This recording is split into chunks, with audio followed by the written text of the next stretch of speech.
আপনারা বলেন আর না বলেন, আমরা বলি, খুব বলি আলহামদুলিল্লাহ, সুম্মা আলহামদুলিল্লাহ, কুঠিবার আলহামদুলিল্লাহ। আমাগো কপালে আল্লাহ যেগুলা লাগাইছে ওটি একবারও রাস্তায় নামবো না আন্দোলন করতে। আপনাদের গুলাই রাস্তায় নামবে আন্দোলন করতে, আমাদের গুলা কোনোদিন নামবো না, ওটি পিটাইলেও নামবো না। ওইগুলো তো বলবো তুই জানিস না কি সুখে আছি। ওই আহমদ ইবনে হাম্বল রহমতুল্লাহ আলাইহির কথা মতো বলবে, যদি জানতো বাদশার ছেলেরা আমরা কত সুখে আছি তাহলে রাজত্বের জন্য লড়তো না, আমাদের থেকে সুখ ছিনায় নেওয়ার জন্য লড়তো। আমাদের গুলা কোনোদিন রাস্তায় নামবে না অধিকারের জন্য। আমাদের গুলা জানে যে অধিকার কতটুকু আমরা দেই, ওরা কতটুকু সুখী এটা ওরা জানে। আমাদের গুলা বোঝেন কি? দিনদার ওলা, দিনদার, দিনদারকেও যোগ করলাম। দিনদারের কপালে যেটি আল্লাহ মিটাইছে, চুটাইছে, আর হুজুরদের গুলা কোনোদিন নামবে না রাস্তায়, পিটায়ও কেউ নামাইতে পারবে না, বলবে তুই জানিস না কত সুখে আছি। তোর ঘরে সুখ নাই, আন্দোলন কর, যত করতে মনে চায় কর, কিন্তু আমরা করব না। আমরা রাজরানীর থেকে চাকরানি হইতে চাই না, আমরা রাজরানী আছি, রাজরানী। যদি বলবো দামি কাপড় পরো না, দামি কাপড় রাখা আছে উপরে, পরবো, খুব পড়বো, দেখায় দেখায় পড়বো, খুব পড়বো, উপরে রাখা আছে। আর আলহামদুলিল্লাহ, সুম্মা আলহামদুলিল্লাহ। হ্যাঁ, কম পয়সার বরকতের কাপড়ের ভিতরে যে স্বাদ আছে, আপনার লাখ লাখ টাকার লেহেঙ্গার ভিতরে ওই স্বাদ নাই। যে বাড়িতে জিজ্ঞাসা করেন বউ পাঠায় যে তুই যে কম দামেরটা পয়রা বসে আছো সেটার ভিতরে কিরকম স্বাদ, তুই পড়লে বুঝবি, না পড়লে বুঝবি না। মিষ্টি কোনোদিন বয়ান দিয়া বোঝানো যায় না। মিষ্টি তো জিহ্বায় লাগাইলেই বোঝা যায় যে এটা মিষ্টি, এটা বয়ান দিয়ে বোঝানো যায় না। যে এটা আমার আলোচ্য বিষয় না, কথায় কথা চলে আসলো এই জন্য বললাম, কথায় কথা চলে আসলো এই জন্য বললাম, বুঝবে। আজকে ওরাই চিল্লায় যারা বঞ্চিত, ওরাই চিল্লায় যারা, আর বঞ্চিত হবে না কেন? খুদ ফাঁসা কয়েদ মে বুলবুল ক্যা খাতা সৈয়াদ কি, কবির কথাই তো সত্য। খুদ ফাঁসা কয়েদ মে বুলবুল ক্যা খাতা সৈয়াদ কি, গুল পে আশেক হো কে বুলবুল জিন্দেগি বরবাদ কি। নিজেরাই তো নিজেদের জালে ফেসে গেছে, কারো তো করণীয় এখানে কিচ্ছু নাই। নিজের জালে নিজে ফাইসা, এখন নিজের সুখ সব হারায়া এখন চিন্তা করতেছে দেখি সমান অধিকার নিয়ে কিছু সুখ পাই কিনা। হ্যাঁ, নিয়া দেখো সুখ পাও কিনা, নাও, করো আইন পাস, নাও, দেখো সুখ পাও কিনা। তোমাদের বান্ধবীরা সুখে আছে কিনা দেখো। আমি না অনেকবার বলছি তো, সুখ তো হইল এইটা যে কনকনে শীত, দুইজনে ঢুকছে ল্যাপের ভিতরে আর গলা জড়ায় ঘুমায় আছে, দুপুরে উঠলে যা মিলবে তাই খাবো, অসুবিধা নাই, এটা সুখ? না কনকনে শীতের ভিতরে সকালবেলা উঠা দুইজন দুই দিকে দৌড়াইতেছে, কামাইতে হইব, এটা সুখ? সুখের আশায় সুখের ল্যাপ ছেড়া সুখের পিছে দৌড়াইতেছে। কনকনে শীতের দিন তো মজা হইল সকালবেলা ল্যাপ লয়া ঘুমায় থাকা, এর চেয়ে সুখ আর কি আছে? তাও যদি দুইজন একসাথে হয়, বাকি ছোট ছোট পোলাপান আছে বললাম না, লাউড স্পিকারও বাইরে খোলা আছে বললাম না, নাইলে ভাঙ্গা চূড়া বলন যায় একবারে। সুখ তো এটার ভিতরে। বুড়ারে জিজ্ঞেস করেন, হেও আমার কথায় বলবে এটাই সুখ। সুখ এটা না যে দুইজনই সকালবেলা উঠলো আর সুখ তালাশ করার জন্য কনকনে শীতে কাঁপতে কাঁপতে ছুটতে থাকলো, এটা না সুখ না। তো যেটা বুঝাইতেছিলাম, যেটা আল্লাহর এহসান, আল্লাহ আমাদেরকে বুঝাইতেছে, ইচ্ছা স্বাধীনতা দিয়া বুঝাইতেছেন, রাস্তা আমাদের সামনে খুলে দিছেন, দেখায় দিছেন কোন রাস্তায় তুমি চলবে। যেখান থেকে যাত্রা ওইখানে আবার কি করে পৌঁছবে, যাত্রা তোমার জান্নাত থেকে, জান্নাতে কি করে পৌঁছবে দেখায় দিছেন। এই দুনিয়ায় তোমার সুখ কিসে হবে? মানুষ তো সুখই তালাশ করে, সমান অধিকার তো সুখের জন্যই, ঠিক না? কি সুখের জন্যই তো।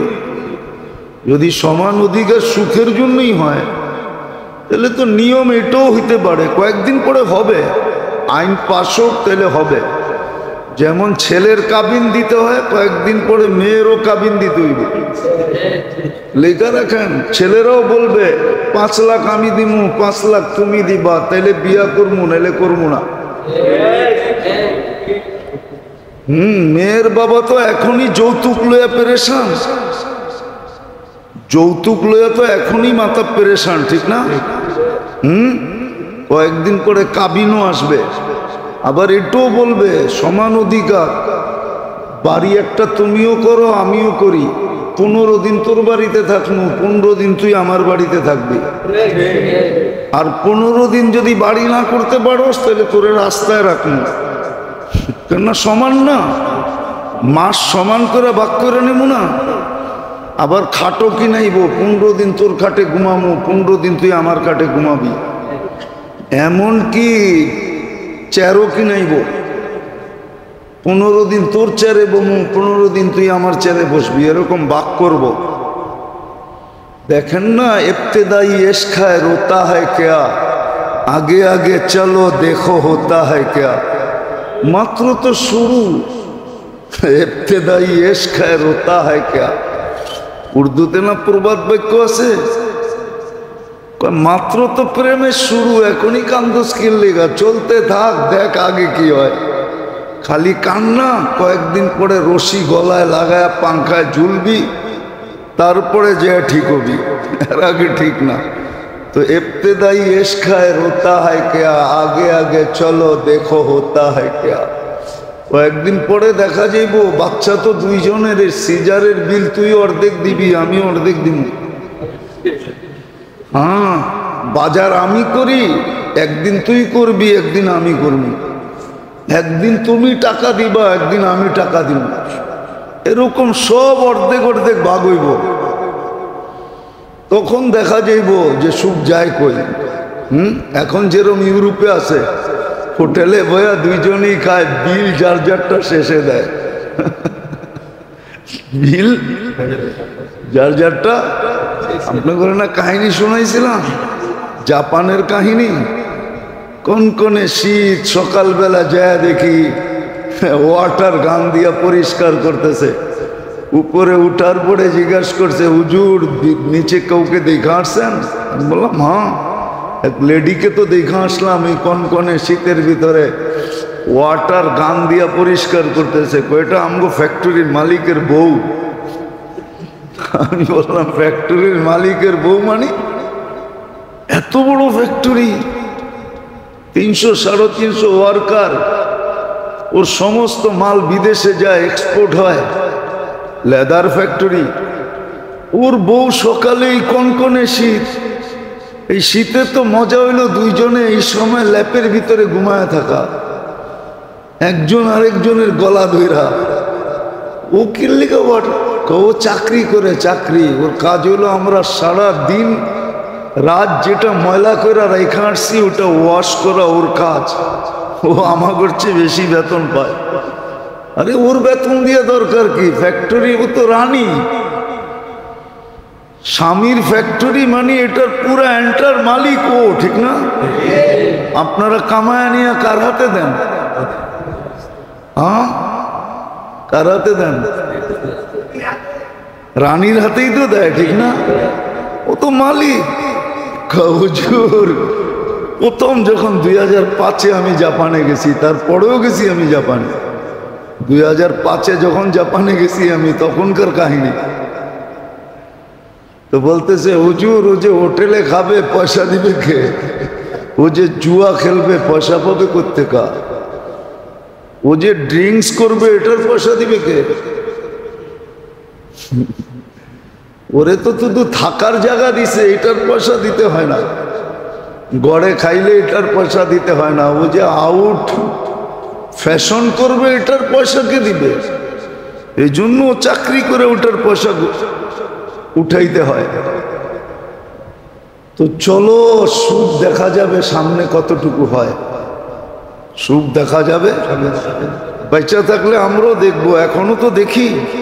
সারা দুনিয়ায় তো দেখতে দেখতে চুল পাকায় ফেললাম, জীবন শেষ করে ফেললাম। সারা দুনিয়ায় তো দেখতে দেখতে আসতেছি।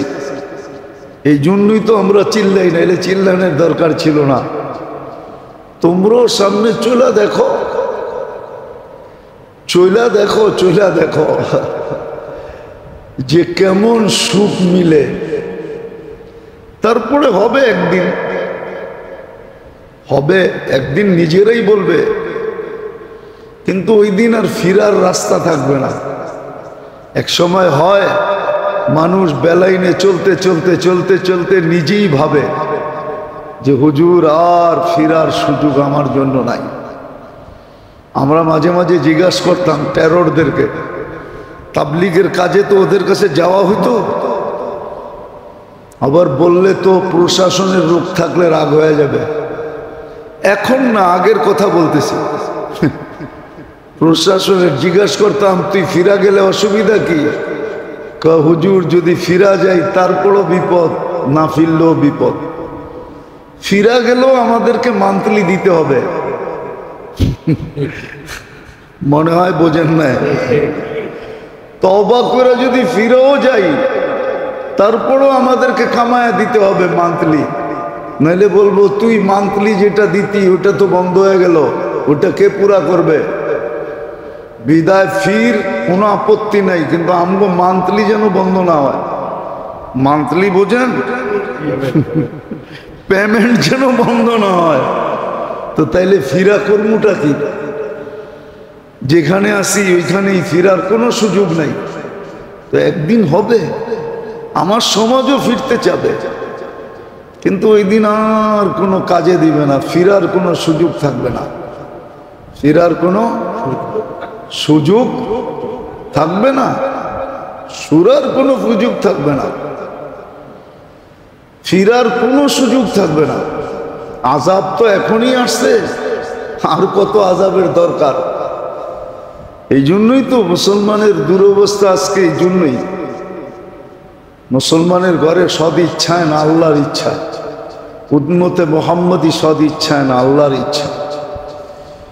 সুখের জীবনটা আমাদের জন্যই সিলেক্ট করছিলেন আল্লাহ, নির্বাচিত করছিলেন। সুখের জীবন তোমাদেরকে দিব, নাহলে কোরআন হায়াতান তাইয়্যিবা কেন বলতো?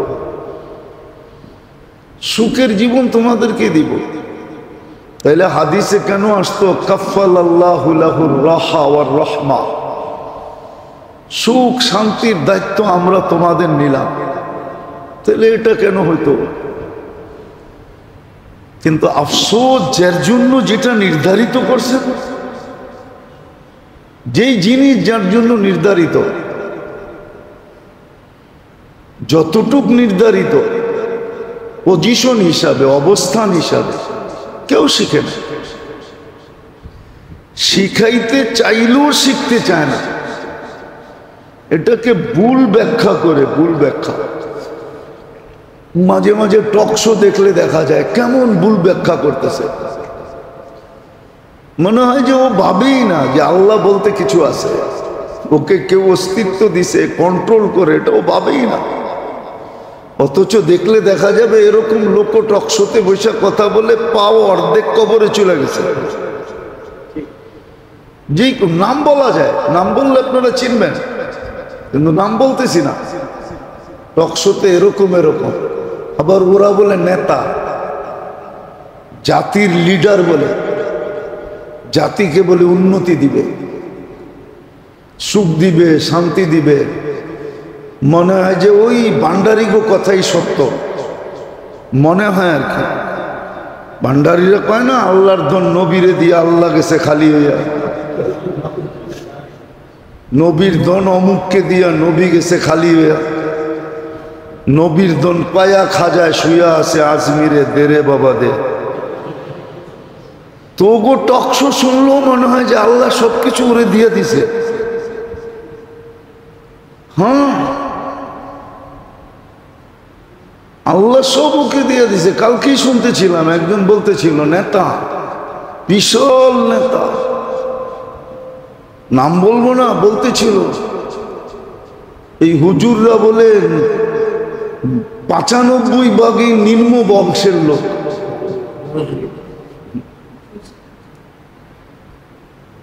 মনে হয় আমাদের এই সমাজের সাথে কোনো রিলেশন নাই, আমরা সব চাঁদের থেকে আসছি, আবার চাঁদের দেশে চলে যাব। তাইলে এতবার তোমরা চাঁদের দেশে অভিযান করলা, এতবার অভিযান করলা চাঁদের দেশে, একটা মানুষও তো টোকায় পাইল না। আমরা কি সব চাঁদের দেশ থেকে চলে আসছি? বিয়া শাদী আমাদের চাঁদের দেশে হয়, তাহলে নয়া বাজার শ্বশুর বাড়ি হলো কেমনে? শ্বশুরের বাড়িটাও তো চাঁদের দেশে হওয়ার কথা ছিল, ঠিক না? সব নিম্ন লোক, সব গরিব, সব নিম্ন লোক। যাক, তারপরও 8% তো রাখছে। 100% বললে কি করতাম? 92% বলছে, তারপরও তো 8% রাখছে, ঠিক না? কিন্তু যে বলতে ছিল টোকাইলে দেখা যাবে, টোকাইলে ওর বংশ বলি, টোকাইলে দেখা যাবে ও বিলকুল ক্ষেতের তে বাঙ্গাল হয়ে আইছে, পুরা ক্ষেত। অ্যাড্রেসও বলা যায় কোন জায়গার লোক। আমাদের চেয়ে বেশি নসল তো আপনারা জানেন না, জানেন? এইখানে কে আছে পর্দাদার নাম কইতে পারবেন? আমি আমার 12 পুরুষ পর্যন্ত বলতে পারবো। কত? আরে 12 পুরুষ না, 16 পুরুষ বলবো। আরে 16 না, একবারে 1400 বছর আগে হুজুর ইসলাম পর্যন্ত মিলাই দিবে, ওইখান থেকে আদম আলাইহিস সালাম পর্যন্ত মিলাই দিবে। আপনি তো পর্দাদার নাম বলতে পারবেন না, টকশোতে বসে টক টক করেন। আবার এ বলে জাতির উন্নতি করব, নেতা। এক একটার কথা শুনলে হায় হায়, সবর করো, আসতেছে দিন। নবীরা এটাই বুঝাইতেছে, ইন তাসখারু মিন্না ফা ইন্না নাসখারু মিনকুম কামা তাসখারু। আজকে মজা লও, অপেক্ষা করো, আসতেছে দিন। মজা তো আমরা নিব, দুনিয়া তোমার সাথে মজা নিবে, এমন মজা নিবে। তখন এই টক শো এটাও রাখা আছে আল্লাহর কাছে সুরক্ষিত, কোনো কিছু হারায় যায় না। হারায় যাবে কোত্থেকে? 3 ধরনের চৌকিদার তো লাগাইছেন, কোত্থেকে হারাবে? ইয়ালামু কিরামান কাতিবিন ইয়ালামুনা মা তাফআলুন। তোমার সব কর্ম ভিডিও হইতেছে, ভিডিও ভিডিও এইখান থেকে আবিষ্কার হয়েছে। মানুষ ভিডিও আবিষ্কারের তথ্য এই 2 কাদের থেকে পাইছে, কিরামান কাতিবিন ইয়ালামুনা মা তাফআলুন। মানুষ অডিও পাইছে কোত্থেকে জানেন? Memory card. মা মিন কওলিন ইল্লা লাদাইহি রাকিবুন আতীদ। এই আয়াতের থেকে বিজ্ঞানীরা অডিও বের করছে, অডিও মেমোরি কার্ড বের করছে, আবিষ্কার করছে। সিসি ক্যামেরা কোত্থেকে আসছে জানেন? ইয়ালামু খাইনাতাল আয়ুনি ওয়া মা তুখফিস সুদূর। এইখান থেকে ক্যামেরা আবিষ্কার হয়েছে। বাঁচার কোনো রাস্তা নাই, তোমারটা লেখা আছে। মজা যেদিন লইব ওইদিন তোমার টকশো দেখায় দেখায় মজা লইব। এই দেখ তোর টকশো, তখন মজা নিবে। যাক, এটা আমার আলোচ্য বিষয় না। আমার আলোচ্য বিষয় ছিল আল্লাহ ইচ্ছা স্বাধীনতা দিছেন আমাদেরকে, রাস্তা দেখায় দিছেন। কর্মব্যস্ততা আছে বিদায়, কর্মব্যস্ততাকে আল্লাহ মেনে নিছেন। এই জন্যই সময়গুলাকে, দিনগুলাকে, রাতগুলাকে, সপ্তাহগুলাকে, মাসগুলাকে, বৎসরগুলাকে বিভিন্নভাবে এরকম সেট করছেন যে এক রাত্র দিয়া 83 বৎসর পুরা করা যায়, বরং 83,000 বৎসর পুরা করা যায় অল্প সময় করার মাধ্যমে, অল্প সময় দেওয়ার মাধ্যমে। অল্প সময় এরকম শিক্ষাকেও ভাগ ভাগ করছেন, শিক্ষাকেও ভাগ ভাগ করে দিছেন। আর এটার উপরে কিতাবও লেখা আছে কতটুক শিখতে হবে, মোটা মোটা। আপনি বলেন 24 লাইনের সংযোগ যদি রাখতে চান তাহলে আপনার ব্যালেন্সে টাকা থাকতে হবে, ঠিক না? যুক্তি তো না অযৌক্তিক? হ্যাঁ, আল্লাহ যদি বলতো তুই সেজদায় পড়া থাকলে তোরে নেয়ামত দিমু, নাইলে দিমু না, তাহলে তো আপনার 24 ঘন্টা সেজদায় পড়া থাকতে হতো। আল্লাহ তো 24 ঘন্টার ভিতরে আপনাকে আমাকে শুধু 1 ঘন্টা চাইছেন। নামাজ পড়তে 1 ঘন্টা লাগে। আবার দেখেন সহজ কিরকম করছে, বুঝলে বুঝবেন, নাইলে বুঝবেন না। সহজ কিরকম করছে, তোমার ঠোঁট হেলাইতে হবে না, কিচ্ছু করতে হবে না। ইমামের পিছে দাঁড়াও, কিচ্ছু করতে হবে না। তোমার সমস্ত করণীয় ইমাম করবে।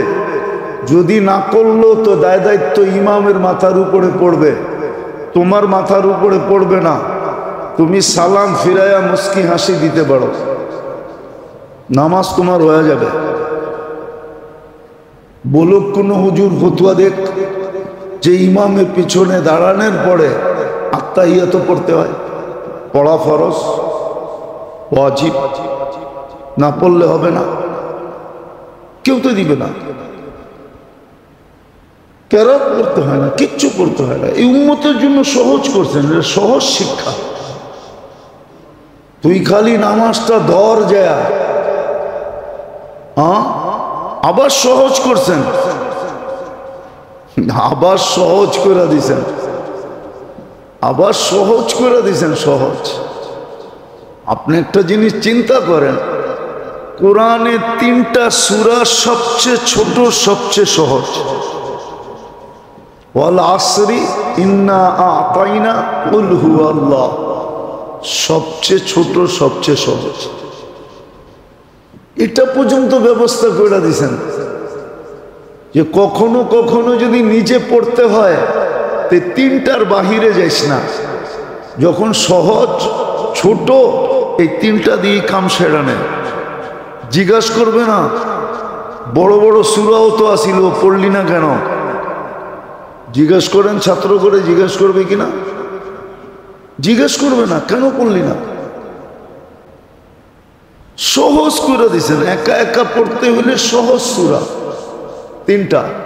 ওয়াল আসরি ইন্না আ'তাইনাকাল কাউসার আর কুল হুয়াল্লাহু আহাদ। আবার কুল হুয়াল্লাহ, শুধু কুল হুয়াল্লাহ রাখেন না, ছোটা সূরা সবচেয়ে ছোট, বিলকুল ছোট। ছোট, কিন্তু যদি সওয়াবের দিক দিয়ে দেখি তো 10 পারা কোরআনের সমান। সুযোগ দিছে আপনাকে, ইচ্ছা দিছে, রাস্তা দেখায় দিছে, পজিশন অনুযায়ী দেখায় দিছে। যে দুনিয়াতে যেই পজিশনে আছে পজিশন অনুযায়ী দেখায় দিছে। আবার ঝাইঝামেলাকে মাইনাও নিছে, আবার মাইনা নেওয়ার পরে ঝাইঝামেলা মাইনা নেওয়ার পরে আবার সুযোগ করে দিছে, ঝামেলার জন্য তুই 24 ঘন্টা দৌড়াইতে পারস না, তাহলে সময় সুযোগ দিয়ে দিছে, এতটুক দৌড়াইলি 24 ঘন্টা হবে, 24 ঘন্টা হয়ে যাবে, এতটুক দৌড়াইলি। আসসালাতু ইলা সালাতি কাফারা, এক নামাজ থেকে আরেক নামাজ মধ্যবর্তী সময়কে ইবাদতেও গণ্য হয়, ইবাদত হিসাবেও গণ্য হয়, আবার গুনাহ করলে মাফও হয়। এক তীর দুই শিকার, অথবা তলোয়ারের দুই দিকেই দাঁড়, সওয়াবও লেখা হয়, আবার কি গুনাহও মাফ হয়। ব্যবস্থা করে দিছে। তারপরেও যদি না মানি তো কোরআনে বলে দিছেন তোর হাতের কামাই তুই পায়ে কুড়াল মারবি। আজকে উম্মত নিজের কারণে নিজের পায়ে কুড়াল মেরা বসে আছে। যারা আমাদেরকে তেল মারবে এখন আমরা ওদেরকে তেল মারি। কসম খোদা, আমি তো চিল্লাইতে চিল্লাইতে কয়েক বছর হয়ে গেল, আজ পর্যন্ত তো কেউ মানতে চায় না। কথা মনে হয় উপরে যাই না, গেলে হয়তো দুনিয়াতে ছড়াইতো, ছড়ায়ও না। সারা দুনিয়ার তেল মারার কথা ছিল মুসলমানকে। হ্যাঁ, সারা দুনিয়া মুসলমানের কাছে বেচা বিক্রি করে যতটুকু লাভবান হয়, মুসলমান যতটুকু দুনিয়ার জিনিস ব্যবহার করে, কসম খোদার দুনিয়ার কোনো জাতি এত ব্যবহার করে না, এত খায় না, এত পড়ে না, এত কাপড় চোপড় বানায় না, এত ঘরবাড়ি সুন্দর বানায় না। পেপার পত্রিকা দেখেন, মিডল ইস্টের, সৌদিয়ানদের, আরবদের রাজাদের প্রাসাদ দেখা ট্রাম্পের মতো মানুষের চৌকো ছানা বড়া হয়ে যায়। কি বানায় রাখছে এটা? হ্যাঁ, ওর জিন্দেগি তো এরকম একটা প্লেন কিনতে পারতো না। 400 কোটি বিলিয়ন, 400 কোটি ডলার।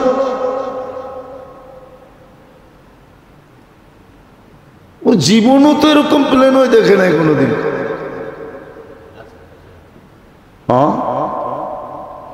খালি উপহার দিছে ওরে। কি আল্লাহ মুসলমানের চেয়ে বেশি কেউ দেয় নাই, কাউরে দেয় নাই। 250 কোটি মুসলমান, উচিত ছিল 600 কোটি এদের পাও টিপত আর তেল মারত, হয়তো তেলই মারত, পাওই টিপত। একজনের ভাগে 6 জন করে পড়তো, ঘরের কর্মচারী। আর মুসলমান বলতো খা, পর, মোজ কর, ফুর্তি কর, যা খুশি তা কর, আমার কাছে থাক।